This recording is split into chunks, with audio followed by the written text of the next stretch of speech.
The three sources and three component parts of Marxism. Throughout the civilized world, the teachings of Marx evoke the utmost hostility and hatred of all bourgeois science, both official and liberal, which regards Marxism as a kind of pernicious sect. And no other attitude is to be expected, for there can be no impartial social science in a society based on class struggle. In one way or another, all official and liberal science defends wage slavery, whereas Marxism has declared relentless war on that slavery. To expect science to be impartial in a wage-slave society is as foolishly naive as to expect impartiality from manufacturers on the question of whether workers' wages ought not to be increased by decreasing the profits of capital. But this is not all. The history of philosophy and the history of social science show with perfect clarity that there is nothing resembling sectarianism in Marxism, in the sense of its being a hidebound, petrified doctrine, a doctrine which arose away from the high road of the development of world civilization. On the contrary, the genius of Marx consists precisely in his having furnished answers to questions already raised by the foremost minds of mankind. His doctrine emerged as the direct and immediate continuation of the teachings of the greatest representatives of philosophy, political economy and socialism. The Marxist doctrine is omnipotent because it is true. It is comprehensive and harmonious, and provides men with an integral world outlook irreconcilable with any form of superstition, reaction, or defense of bourgeois oppression.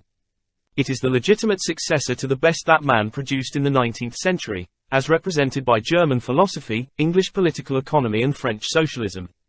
It is these three sources of Marxism, which are also its component parts, that we shall outline in brief. The philosophy of Marxism is materialism.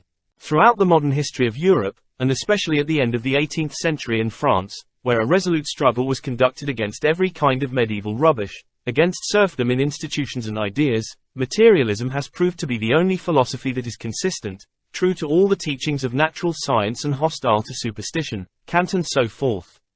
The enemies of democracy have, therefore, always exerted all their efforts to refute, undermine and defame materialism, and have advocated various forms of philosophical idealism, which always, in one way or another, amounts to the defense or support of religion.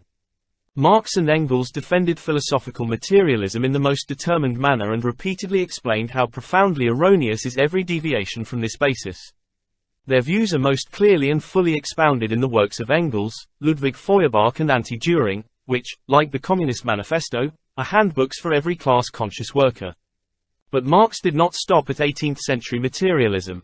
He developed philosophy to a higher level. He enriched it with the achievements of German classical philosophy, especially of Hegel's system, which in its turn had led to the materialism of Feuerbach. The main achievement was dialectics, i.e., the doctrine of development in its fullest, deepest and most comprehensive form, the doctrine of the relativity of the human knowledge that provides us with a reflection of eternally developing matter. The latest discoveries of natural science, radium, electrons, the transmutation of elements, have been a remarkable confirmation of Marx's dialectical materialism despite the teachings of the bourgeois philosophers with the new reversions to old and decadent idealism. Marx deepened and developed philosophical materialism to the full, and extended the cognition of nature to include the cognition of human society. His historical materialism was a great achievement in scientific thinking. The chaos and arbitrariness that had previously reigned in views on history and politics were replaced by a strikingly integral and harmonious scientific theory, which shows how, in consequence of the growth of productive forces, out of one system of social life another and higher system develops, how capitalism, for instance, grows out of feudalism. Just as man's knowledge reflects nature, i.e., developing matter, which exists independently of him, so man's social knowledge, i.e., his various views and doctrines, philosophical, religious, political and so forth, reflects the economic system of society. Political institutions are a superstructure on the economic foundation. We see, for example, that the various political forms of the modern European states serve to strengthen the domination of the bourgeoisie over the proletariat. Marx's philosophy is a consummate philosophical materialism which has provided mankind, and especially the working class, with powerful instruments of knowledge. 2. Having recognized that the economic system is the foundation on which the political superstructure is erected, Marx devoted his greatest attention to the study of this economic system. Marx's principal work, Capital, is devoted to a study of the economic system of modern, i.e., capitalist, society. Classical political economy, before Marx, evolved in England, the most developed of the capitalist countries. Adam Smith and David Ricardo, by their investigations of the economic system, laid the foundations of the labor theory of value. Marx continued their work. He provided a proof of the theory and developed it consistently. He showed that the value of every commodity is determined by the quantity of socially necessary labor time spent on its production. Where the bourgeois economists saw a relation between things, the exchange of one commodity for another, Marx revealed a relation between people. The exchange of commodities expresses the connection between individual producers through the market. Money signifies that the connection is becoming closer and closer, inseparably uniting the entire economic life of the individual producers into one whole.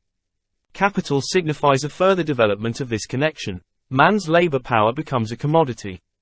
The wage worker sells his labor power to the owner of land, factories and instruments of labor. The worker spends one part of the day covering the cost of maintaining himself and his family, wages, while the other part of the day he works without remuneration, creating for the capitalist surplus value, the source of profit, the source of the wealth of the capitalist class. The doctrine of surplus value is the cornerstone of Marx's economic theory. Capital, created by the labor of the worker, crushes the worker, ruining small proprietors and creating an army of unemployed. In industry, the victory of large-scale production is immediately apparent, but the same phenomenon is also to be observed in agriculture, where the superiority of large-scale capitalist agriculture is enhanced, the use of machinery increases and the peasant economy, trapped by money capital, declines and falls into ruin under the burden of its backward technique. The decline of small-scale production assumes different forms in agriculture, but the decline itself is an indisputable fact. By destroying small-scale production, capital leads to an increase in productivity of labor and to the creation of a monopoly position for the associations of big capitalists. Production itself becomes more and more social. Hundreds of thousands and millions of workers become bound together in a regular economic organism, but the product of this collective labor is appropriated by a handful of capitalists.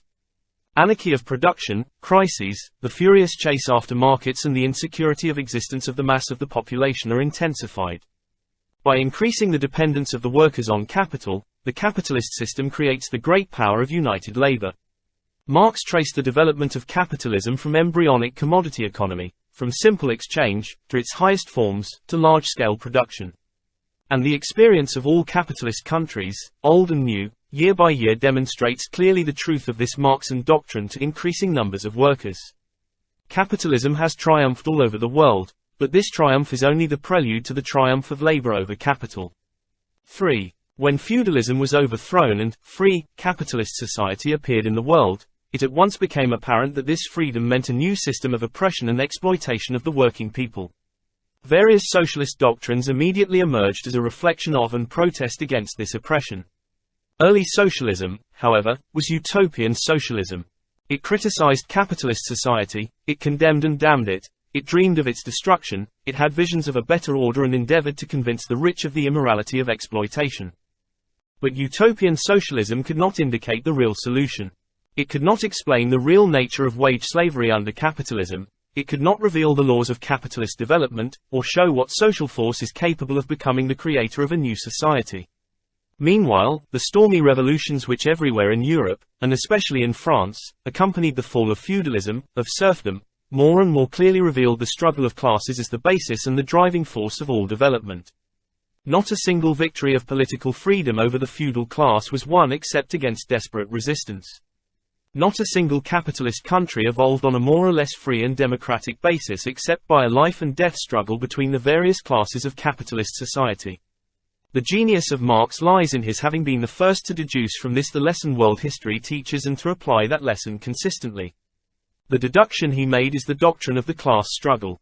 People always have been the foolish victims of deception and self-deception in politics, and they always will be until they have learnt to seek out the interests of some class or other behind all moral, religious, political and social phrases, declarations and promises. Champions of reforms and improvements will always be fooled by the defenders of the old order until they realize that every old institution, however barbarous and rotten it may appear to be, is kept going by the forces of certain ruling classes. And there is only one way of smashing the resistance of those classes, and that is to find, in the very society which surrounds us, the forces which can, and, owing to their social position, must, constitute the power capable of sweeping away the old and creating the new, and to enlighten and organize those forces for the struggle. Marxist philosophical materialism alone has shown the proletariat the way out of the spiritual slavery in which all oppressed classes have hitherto languished. Marx's economic theory alone has explained the true position of the proletariat in the general system of capitalism. Independent organizations of the proletariat are